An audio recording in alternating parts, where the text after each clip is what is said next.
Hello everyone and welcome back to another Figurehead Reviews video, and today we are taking a look at betaraybill from the Marvel Legends Professor Hulk Build-A-Figure wave. Here we have Bill displayed in the front window with some heads there for Hulk along with Stormbreaker. On the side we do have some very cool looking artwork, and then we see on the back that artwork expanded on once more with the read-up. After being released from suspended animation, betaraybill is transformed by a mystical enchantment on Mjolnir that grants him the powers and costume of Thor. And at the bottom we do have the UPC code if you want to check with your local retailer to see if they have this in stock. But enough about that, let's get this open and take a look at betaraybill.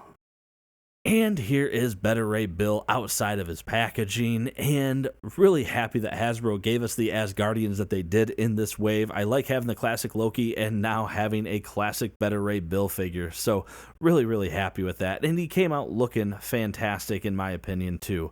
In addition to the Build-A-Figure pieces, he does come with Stormbreaker, which is a relatively basic looking sculpt with the gold going throughout the weapon all the way down to the bottom when it does turn to the brown for the strap, but otherwise it looks really good actually. I like the design. It's not overly complicated and somewhat simplistic. So now when standing straight up, this figure is coming in at 7 1/8 inches tall, which makes about 18.1 centimeters, and that is going to be to the tip of the wings on his helmet, not the top of his head. So, but he is a good looking figure. He's pretty tall, so pretty happy with him so far. But let's go ahead and get a better look at some of the sculpted detail and paint on betaraybill. And here is betaraybill up close, and I really like this head sculpt. I think it came out looking good. The wings on the helmet look good. The design, the horse head really, I just think came out looking very nice. Paint on the teeth slightly off, but for the most part, not bad. He does have an articulated jaw, so of course the higher the head goes back, the wider you can open it. And you can see they did add paint to the tongue as well, and you actually have paint throughout on the teeth there as well, so it's not just the front that is painted, you actually have the back side of the teeth. That way if you do have the jaw open, it looks good. Looking at the rest of the figure, it's actually relatively plain. You do get a metallic chest piece there for the top, which I think came out looking very nice.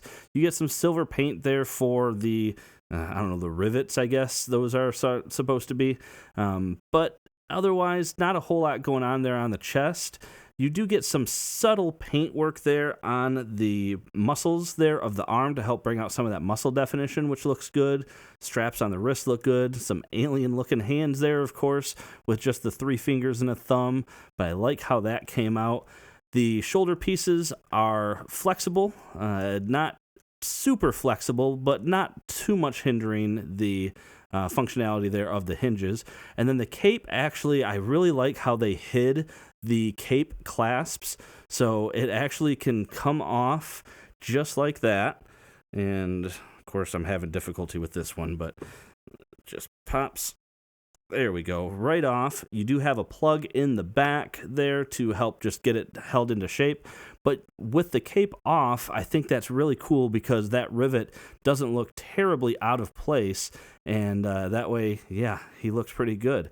Legs, not a whole lot going on. No paint. Pretty standard sculpt work. I think it looks okay. And not a whole lot going on with the shoes either there. So overall, like I said, I do like the look and design of this figure. And I'm really starting to like the way this metallic looks there in the light. Now looking at the articulation, you do have a head that can go down quite a ways, and it can go back quite a ways as well. And then of course, as mentioned, you do have that jaw articulation, and it's pretty stiff, so you can have a slightly open jaw. But again, if you have a normal head, looking forward, you're not going to get as much articulation as if you do have that head tilted back. So the wings don't really impede. Yeah, no, they don't impede anything at all. Now, his shoulders, they can go up quite a ways, and that doesn't block it too much. But if you try to rotate, of course, you're going to hit that. So you're not really going to have too many over his head poses without really putting some pressure on that. And yeah, I feel like I was putting some pressure on it. He does have a bicep swivel, stiff double jointed elbows, rotation and hinge on the hands, and then he does have this diaphragm joint, which Going forward and backwards, it's not a ton. So that is a little bit disappointing. No real wobble. And then going side to side, I can feel that I'm cutting into the plastic about there. So not a ton there. But you also have waist rotation as well. Legs do not really come apart much at all. Kicks forward pretty good. Backwards, yeah, not so much. A upper thigh cut, then double jointed knees, boot cut, and then he does have a hinge and ankle pivot. And that is going to do it for this review, everyone. So overall, I'm really happy to get this figure, someone to go with the Asgardians and the Thor characters. So really happy to have betaraybill updated and looking this good. Yeah, some minor complaints with like the diaphragm joint, but that for the most part can be overlooked. These characters aren't going to be the most agile anyway, so I would like maybe to have gotten some butterfly joints for some really good hammer swinging type poses, but it's still a good figure. But anyway, as I said, that is it for the review. Make sure to hit that thumbs up if you like this review. Subscribe for more content just like this.